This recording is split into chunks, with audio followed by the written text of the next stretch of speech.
तो इजराइल की war cabinet ने इजराइल और हिजबुल्लाह के बीच 60 दिनों के लिए सीज फायर डील को मंजूरी दे दी है, लेकिन इस जंग की भारी कीमत दोनों ही पक्षों को चुकानी पड़ी है। इजराइल के हमले में जहां पर लेबनान में 3000 से ज्यादा लोगों की मौत हुई, तो वहीं 8 लाख से ज्यादा लोगों को पलायन भी करना पड़ा है। जबकि इजराइल की बात करें तो इजराइल ने हिजबुल्लाह की टॉप लीडरशिप को एक तरीके से खत्म ही कर दिया है।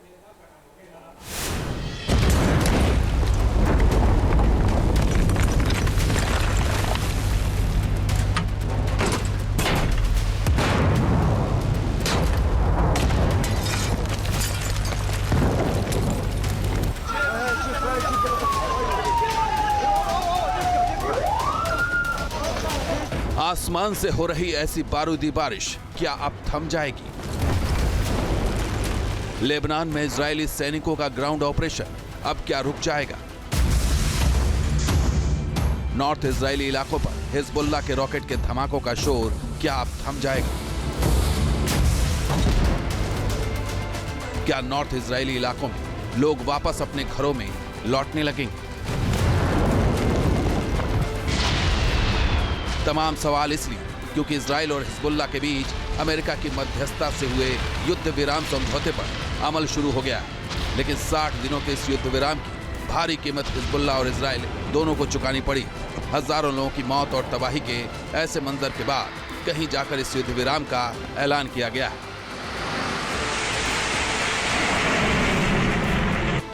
इजराइल हिजबुल्लाह जंग में अब तक लेबनान में 3766 लोगों की मौत हो चुकी है, जबकि इजरायली शहरों पर हिजबुल्लाह के हमलों में अब तक करीब 130 लोग मारे जा चुके हैं। संयुक्त राष्ट्र शरणार्थी उच्चायुक्त यानी UNHCR के मुताबिक 18 नवंबर तक लेबनान से 8,86,000 से अधिक लोग विस्थापित हो चुके हैं।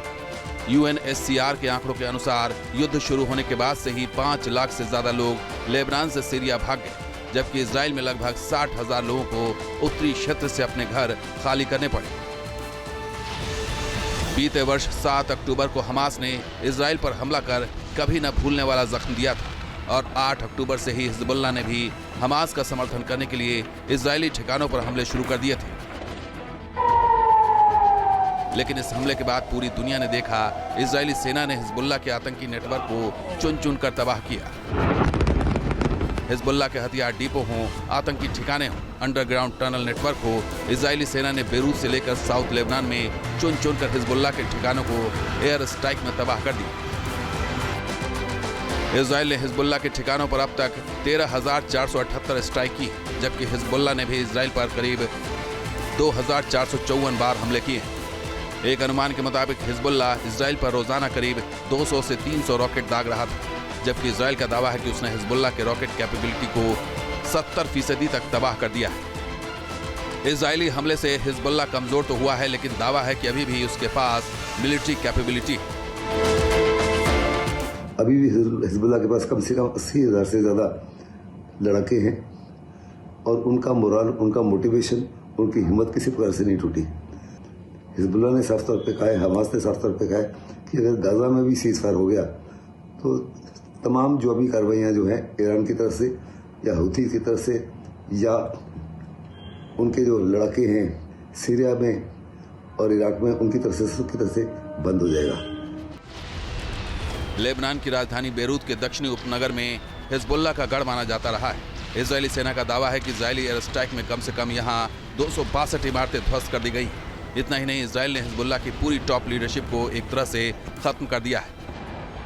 सीक्रेट बंकर में छिपे हिजबुल्लाह के पूर्व चीफ हसन नसरल्लाह को इजराइल ने एयर स्ट्राइक कर ढेर कर दिया था। हसन नसरल्लाह के उत्तराधिकारी माने जा रहे हाशिम सफीउद्दीन को भी इजराइल ने हवाई हमलों में मार गिराया था। इसके अलावा हिजबुल्लाह के मिसाइल और rocket unit head Ibrahim Aqil Muhammad को भी इजराइल ने मार गिराया। हिजबुल्लाह के टॉप कमांडर फवाद शुक्र को भी बेरूत में इजरायली सेना ने एयर स्ट्राइक में मार गिराया था। यहाँ तक कि हिजबुल्लाह के साउथ फ्रंट कमांडर अली कराकी को भी इजरायली सेना ने मार गिराया था। इसके अलावा इजराइल ने हिजबुल्लाह की दूसरी पंक्ति के टॉप कमांडरों का भी काम तमाम कर दिया है। इसमें रादवान फोर्स के कमांडर विसम अल तवील से लेकर रादवान फोर्स के ट्रेनिंग हेड अबू हसन समीर तक का नाम शामिल है। यही नहीं, हिजबुल्लाह के मुताबिक अब तक उनके 500 लड़ाकों की मौत हो चुकी है। साउथ लेबनान में हिजबुल्लाह का टनल नेटवर्क 160 किलोमीटर में फैला है। IDA ने हिजबुल्लाह के आतंकी टनल नेटवर्क को तबाह करने के लिए ऑपरेशन लॉन्च किया था, दावे के मुताबिक आईडीएफ ने हिजबुल्लाह के कई टनल शाफ्ट को अब तक तबाह कर दिया है। Team news nation. News nation अब व्हाट्सएप पर खबरों की ताजा अपडेट के लिए न्यूज नेशन के इस क्यूआर कोड को स्कैन करें।